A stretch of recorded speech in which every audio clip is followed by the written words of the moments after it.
I'm going to share with you a simple way of how you can keep a pond any size with fish, with no electricity, completely runs on its own. So that means no expensive filters or pumps. And as this pond's 100% self-sufficient, you don't even have to spend any money on food.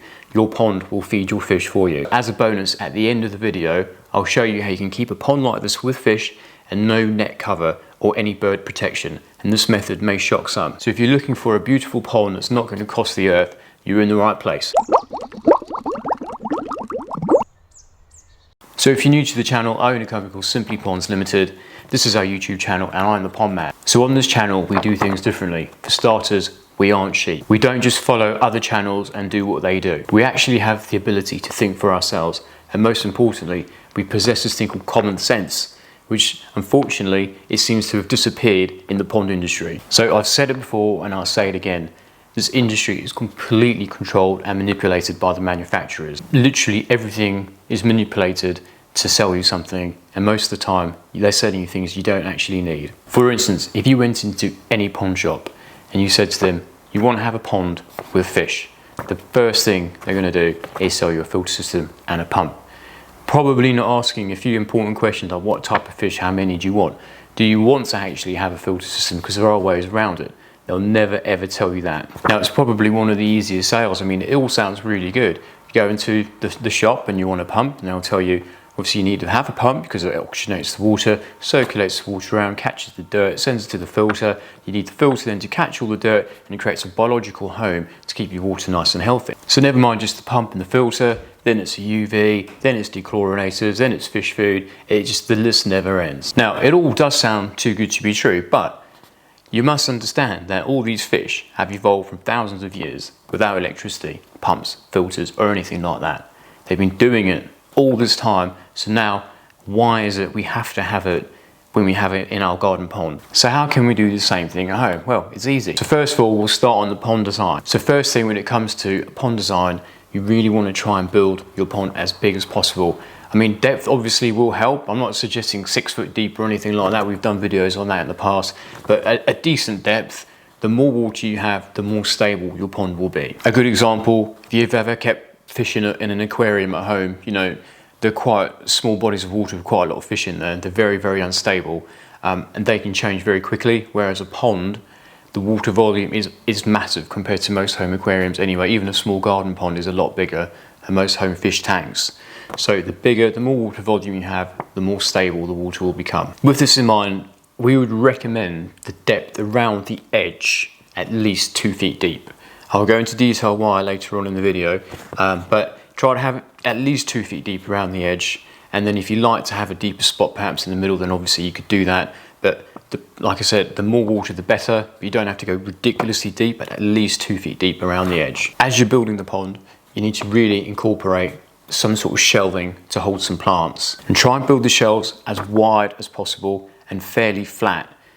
We've done so many jobs, people have these tiny little shelves and they're all crooked or funny angles. As soon as you put the pot on there, you know, you only have to look at it funny and it falls over and all the compost comes out. So try and make it as wide as possible to accommodate a full, nice large pot to keep things nice and stable. And also the larger the pots are, yes, they will be stable too, but there'll be more compost in the pots and the plants will have a much better chance of growing. So when you build your shelves, it's important, decide on which plant pots you're going to use and build the shelf the same height under the water as the plant pot. That way when it's on top, the pot just about sits under the water, fish can't get into it, and also it will stop animals coming in as well, which I'll explain to you next. Plants are going to be one of the most important things you can have in this pond, and these are your friends. Plants are awesome. They're not just, you know, nice to look at. They provide and do a huge job in your pond. They'll provide loads and loads of natural food. Ask anybody that has them. If you take them out, you know, after they've matured, say after 6 months or a year, just put them on the side, on the concrete or whatever it is, and you will see there'll be like hundreds of these little shrimps and little bugs just crawling out of the roots and everything else. They provide a massive home for natural food. Not just that, they use up nitrates and phosphates as well. If you don't have plants, you'll end up having too many nitrates and phosphates in your water. You end up having to do loads of silly water changes. Some people have to put nitrate phosphate removers in. Again, it's more money. If you have nitrates and phosphates, obviously that is a nutrient again, you'll find you're going to get lots of green water because algae is a plant and it uses, guess what, phosphates and nutrients for food. So you want to try and balance it out as much as possible, not suggesting fill the whole pond full of plants, but on your shelving areas, fill that all the way across. So you might be thinking, okay, well, let's get some plants, but what type of plants? So when you come to choose a plant in a pond shop, it's really easy. Most of them will have a little label, and on the label will have a depth gauge, and you can have any plant you like that will fit in that volume of water. But again, try and keep it native if possible. All ponds will need some maintenance of some sort. Obviously, this type of pond will look after itself in respect to like the health of everything and provide food for all your fish and all the rest of it. But if you do leave it, the plants will take over. So we always recommend, every December, January, hack them back, take them out in the pots, just chop off the tops, chop off the roots at the bottom, put them back in. Come the spring, they'll put a lot of new growth into the new plants. So yeah, do be prepared to do some work to it. But if you can try and do a little bit of maintenance a bit more often rather than leaving it right to the end of the year, you might find it's a bit easier. So now you've got your design more or less worked out. You've got some plants incorporated into the pond. Now let's talk about fish. This is probably one of the most important parts as well, is fish stock. The idea of this type of pond is we're trying to mimic nature. So think about it, if you went to a lake or a big natural pond and you scooped out your pond in one massive scoop, you probably won't find that many fish in that volume of water. So fish stocks need to be fairly low. You can't have too many fish in a pond like this. Otherwise, you're going to be forced to have a filter system. You're going to be forced to feed them. There won't be enough food for a high stock pond. So fish stocks, keep them low. It doesn't really matter what type of fish you put in. I would suggest go for cheap fish, which we'll get to in the next part and you'll see why. But you can put any fish in that you like. Obviously, koi will going to grow a bit bigger, and obviously if you were to lose one, that might hurt a little bit, but cheap goldfish, even some silverfish like roach and rudd you can have. I mean, they really breed quite quickly.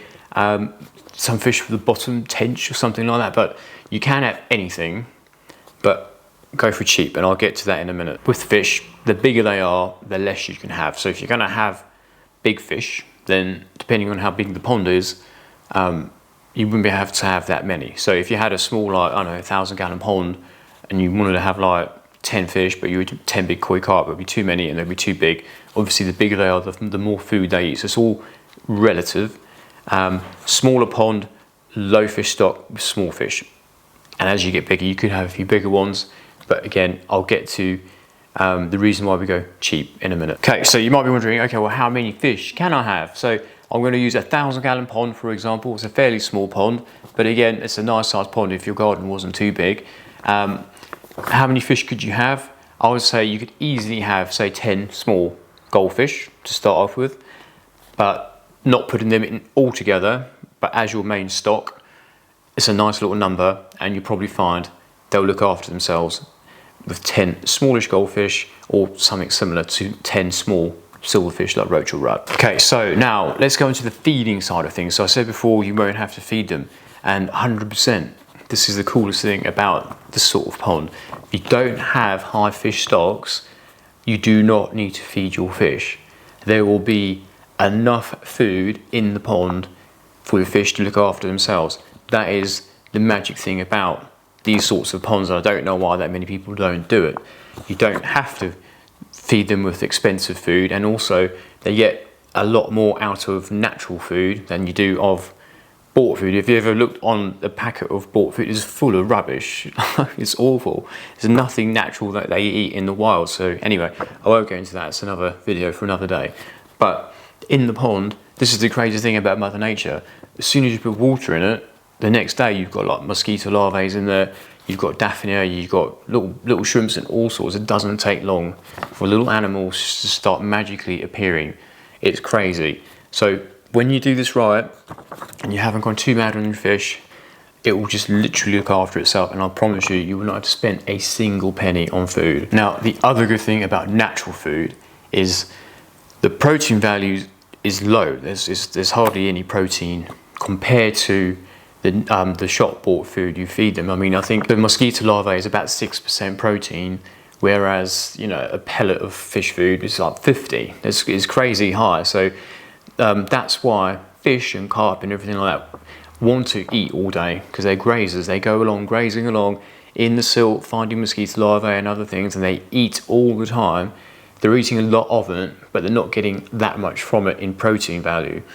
So the more protein you have in your food, the quicker it mucks up your water quality very, very easily. And also, like I said, natural food has much more beneficial sort of minerals and things inside it that will help your fish and become healthy and also develop a proper immune system. Okay, so that's that sorted. So what about, you might be thinking, is it going to be clear or is it going to be cloudy? So with a filter system, if you spend the money on one and you get the right one, you can have clear water all year round, easy. You don't really have to worry about that. Obviously, they just need more maintenance and all the rest, and cost money. So it just depends what you want. But a well-balanced natural pond can easily have crystal clear water all year round.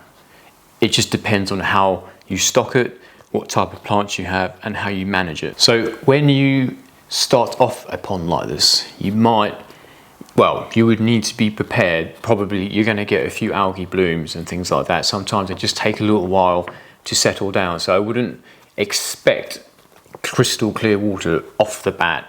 It does take a little while for things to mature.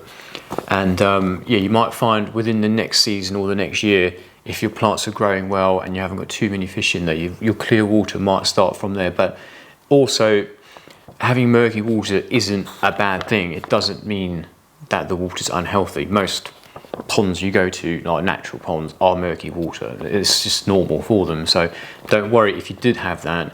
But algae blooms are quite common, but it depends on how many plants you've got in there to sort of balance out the water. So just be a little bit prepared. If you do it this way, you may have a few blooms.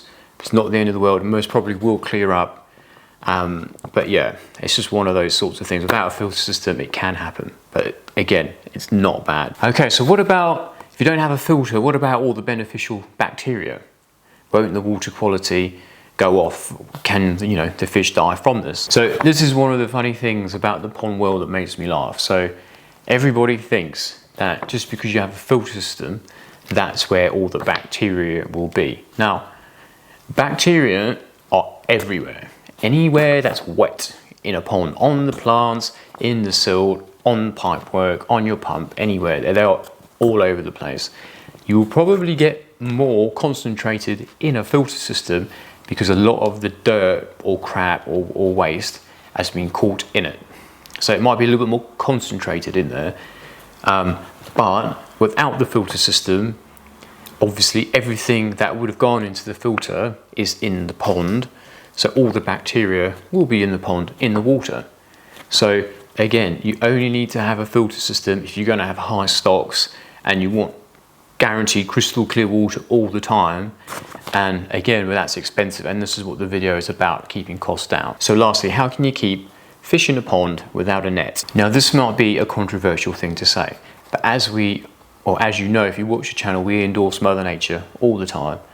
And sometimes you have to let Mother Nature do its thing. So this is why we recommend using cheap fish. So if you do it this way, just be prepared. You may lose a few fish from birds or seagulls or herons or whatever. However, when you plant the pond properly and you have a 2 feet depth all the way around, especially around the margins or around where the plants go, once the plants start growing up, you probably find that a heron may not choose to go through that where it's just too difficult for him to get to the fish. Again, a 2 feet depth as a minimum. Herons won't go in that water. They're not like 6 foot tall. They will stay on the edge, but fish are quite clever. If they can sense there's danger around and there's lilies and things like that, they'll go down to the bottom and they'll naturally try and get away from the birds. So you may lose some, but you haven't spent that much on them. And also, these types of ponds, they really encourage like spawning. There's no like fish pumps, sorry, there's no pond pumps or anything to suck up the fry or anything like that. You probably find you'll have a nice natural number of fish. Once you've bought a few, you may never need to buy any again. And actually having the birds take a couple they're doing you a favour. Let them do it. Just build it in a way so they're not going to go in the pond and like wade around, and you know, a heron will clear you out if you let them. You just need to be a little bit savvy about it. Deeper edges around the sides, minimum of 2 feet. Plants around, and you block off areas once the plants start growing up. They sort of create a little barrier so the birds can't get to the water. But yeah, let them take a few. Don't worry about it. But without having a net on your pond, yes, you might have a few birds come and visit, but I'm telling you now, you will have the nicest looking pond ever. Nets that go onto ponds equals pond maintenance. That just never happens. It's really hard, especially with plants. If you have a net, they grow through the net, and then after like a year or 6 months of not maintaining them, you can't get the net off because they've grown into them completely. So, and then also the net, naturally, you know, human nature, instead of getting another net to just hoik some leaves out the bottom that you can see down there, it just becomes a pain in the arse and you end up not doing it. So pond maintenance is a lot more difficult, and nets just don't look nice on the pond. So I promise you, go with it, take the net off, have a pond this sort of style, with some plants, a nice depth around the edge, don't go mad with the fish stocks, and don't worry if you lose a few. I promise you'll have one of the healthiest ponds around that just looks after itself. And this is what Mother Nature has been doing for thousands and thousands and thousands of years. Anyway, I hope you've enjoyed the video. If you have, click on the like button, consider subscribing. Thank you for watching.